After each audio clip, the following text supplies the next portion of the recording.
Pada suatu hari yang cerah, angin sepoi-sepoi berhembus membawa wangi semerbak bunga dari istana Nabi Sulaiman yang megah. Istana itu bukan sembarang istana. Di dalamnya, kekuasaan tak hanya mencakup manusia, tetapi juga bangsa jin dan binatang. Sulaiman, seorang nabi dan raja, dikenal dengan kebijaksanaannya yang tak tertandingi. Ia diberi mujizat oleh Allah untuk memahami bahasa semua makhluk, termasuk burung-burung yang berterbangan di langit. Di tengah hiruk-pikuk aktivitas istana, Nabi Sulaiman memanggil semua bala tentaranya manusia, jin, dan burung untuk berkumpul. Mereka akan berangkat menuju sebuah misi besar. Namun di tengah perhitungan yang rapi itu, ada satu makhluk kecil yang tidak terlihat di barisan, burung hudhud. Nabi Sulaiman memperhatikan absensi pasukannya. Dengan pandangan tegas, ia bertanya, mengapa aku tidak melihat hudhud? Apakah dia termasuk yang lalai? Hudhud adalah burung kecil yang terkenal cerdas dan cekatan. Ia sering menjadi mata-mata Nabi Sulaiman untuk melihat daerah yang jauh. Namun, ketidakhadirannya kali ini membuat Sulaiman sedikit marah. Beliau berkata, jika ia tidak memiliki alasan yang jelas, niscaya akan aku hukum dia dengan hukuman berat, atau aku akan menyembelihnya. Beberapa saat kemudian, burung hudhud datang dengan kepakan sayap yang cepat. Ia terlihat kelelahan, namun wajahnya menunjukkan keseriusan. Hudhud segera berkata, aku telah mengetahui sesuatu yang belum engkau ketahui. Aku datang dari negeri Sabah dengan membawa kabar penting. Sulaiman, meskipun tegas, adalah seorang yang bijaksana. Ia memberi kesempatan Hudhud untuk menjelaskan. Hudhud melanjutkan, di negeri Sabah aku melihat seorang ratu yang memiliki kerajaan besar.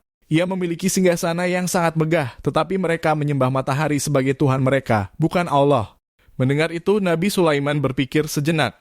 Ia tahu bahwa menyembah selain Allah adalah dosa besar.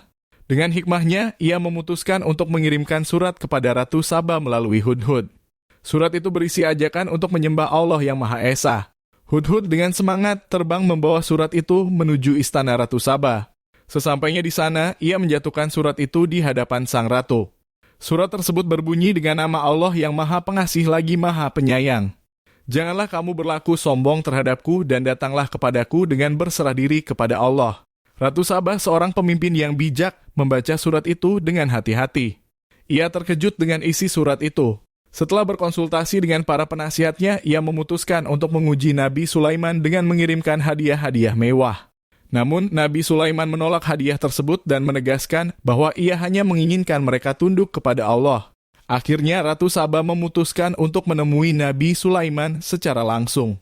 Ketika ia tiba di istana Sulaiman, ia terpesona dengan kebesaran kerajaan dan kebijaksanaan Nabi Allah tersebut. Singgasana yang telah dipindahkan oleh jin dalam sekejap mata membuatnya semakin takjub. Pada akhirnya, Ratu Sabah menyadari kekuasaan Allah yang sesungguhnya. Ia berkata, ya Tuhanku, aku telah berbuat zalim terhadap diriku sendiri. Kini aku berserah diri bersama Sulaiman kepada Allah, Tuhan semesta alam. Kisah ini menunjukkan betapa besar hikmah dan kebijaksanaan Nabi Sulaiman serta peran kecil seekor burung hudhud dalam menyebarkan kebenaran. Dari seekor burung kecil datanglah sebuah perubahan besar yang membawa sebuah bangsa menuju cahaya keimanan. Semoga kita bisa mengambil pelajaran dari kisah ini bahwa sekecil apapun peran kita, jika dilakukan dengan niat yang tulus untuk Allah, bisa memberikan dampak yang besar.